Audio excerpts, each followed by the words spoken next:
allons simplement l'adorer. Bénis son nom parce qu'il est grand. Ce fidèle Dieu, Jésus-Christ de Nazareth. Alléluia.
potentiel qu'il a mis en nous et selon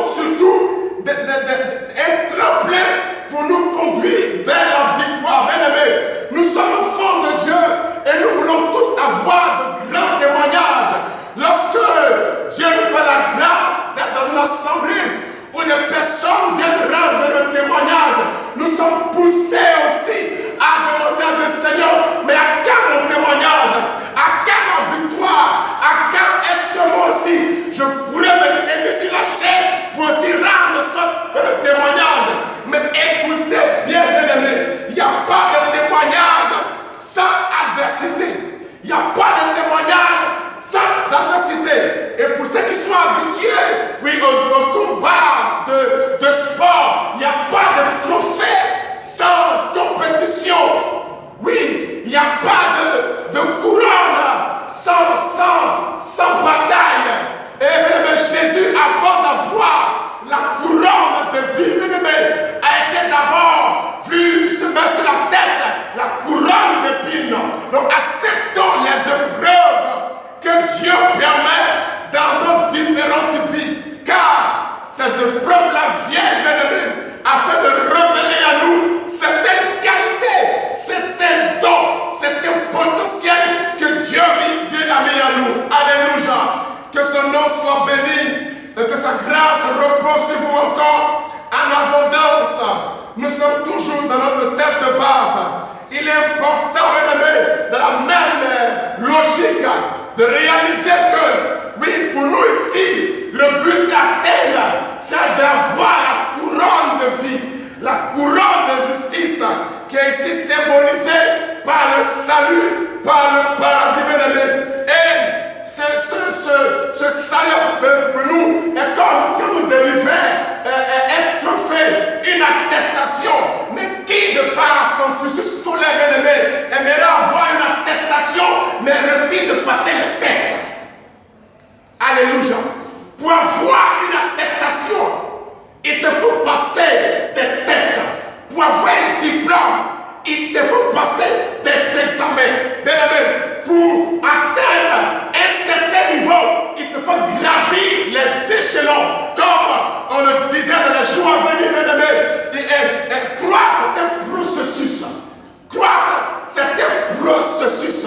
Quand on est au niveau 1, bien-aimé, avant d'aller au niveau 2, il nous faut faire quelque part dans le sens de l'évolution, dans le sens de la croissance, dans le sens de gravir certains obstacles, certains paliers. Alléluia.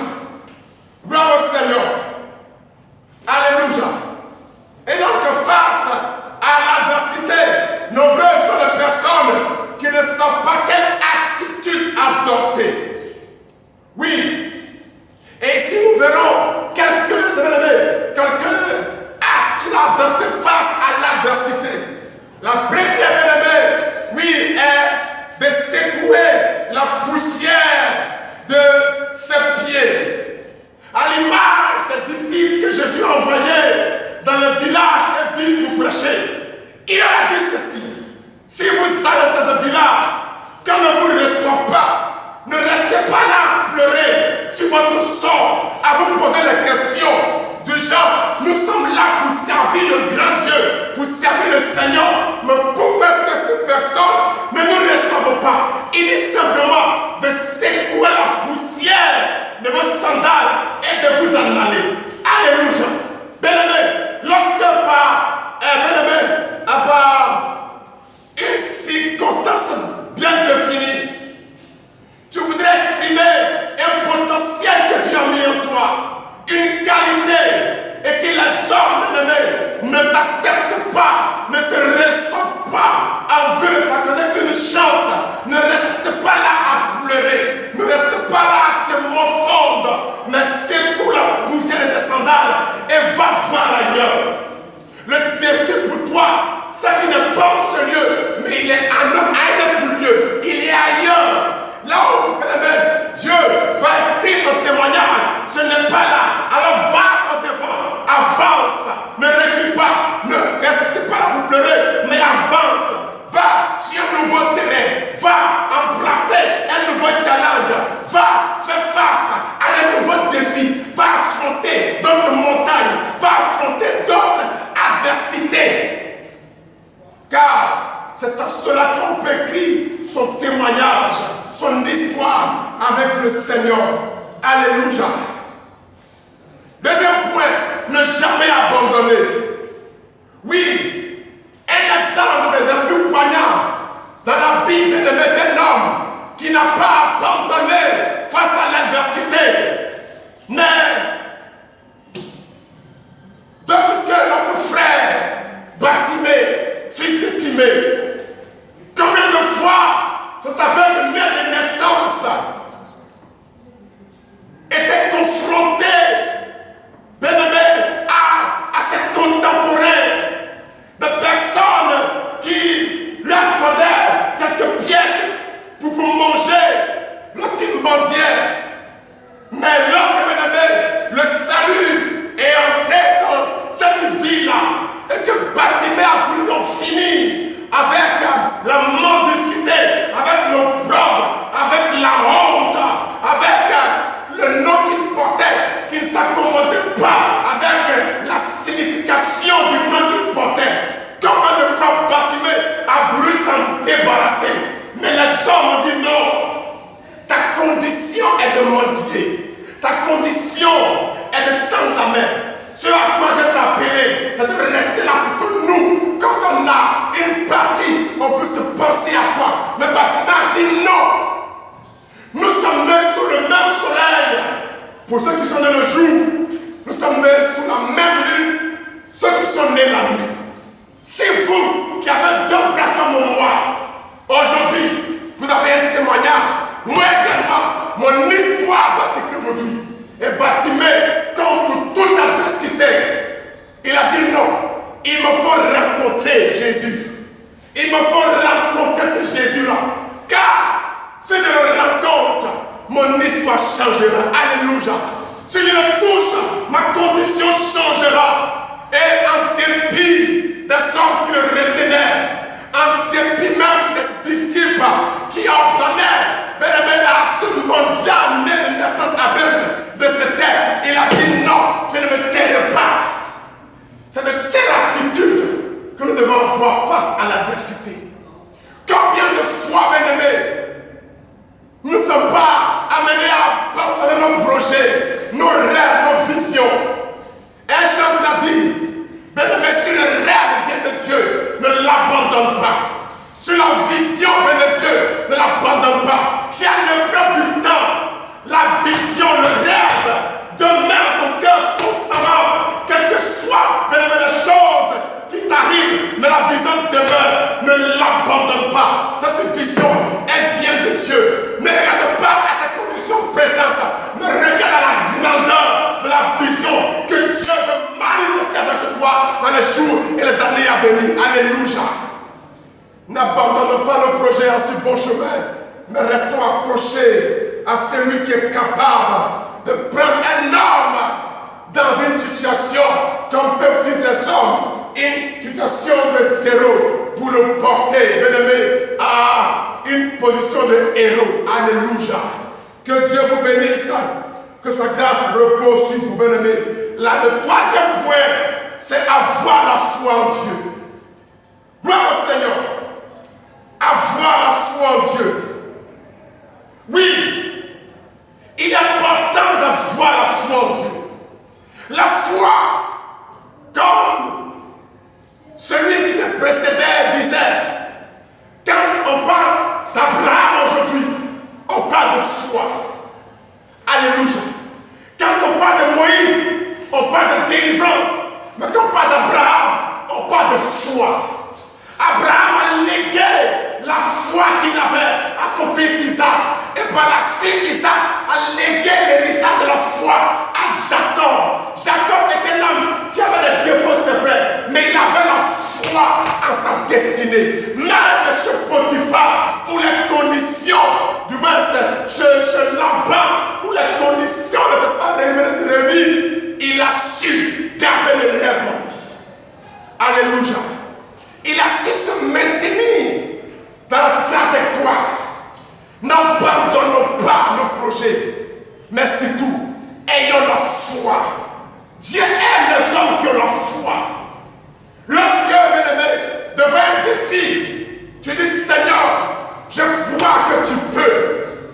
Quand tu dis que Dieu peut, alors Dieu peut. Mais quand tu doutes, derrière le doute se cache un sentiment, bien-aimé,